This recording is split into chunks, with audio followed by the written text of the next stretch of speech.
Lawns do a number of wonderful things. They give us the space to create memories. It's the perfect finishing touch to a new house or renovation, and it gives us the space to relax and unwind when we need it the most.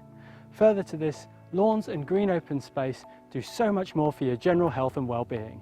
Grass provides us with a beautiful soft area where we can exercise and get active with our friends and family, which does wonders for our physical health and bonds a family or friendship group together whilst keeping everybody entertained. It's scientifically proven that lawns and grassed areas help to relieve stress, boost immunity and improve people's overall mental well-being. Lawns reduce noise, heat and dust, which has a wide range of health improvements, especially for your ears, your skin and for people with allergies. Even lawn care activities like regularly mowing your lawn is a great form of exercise for people of all ages, and it makes people feel better about themselves and their homes.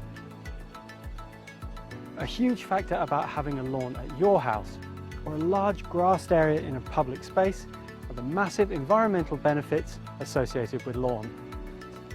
Lawn stores carbon dioxide and it releases oxygen. In fact, an average-sized backyard lawn will store more carbon and release more oxygen than the world's largest tree. Lawns help to reduce erosion from stormwater runoff. They also improve the quality of soil, and they cool the air around us, a bit like an air conditioner would do outdoors.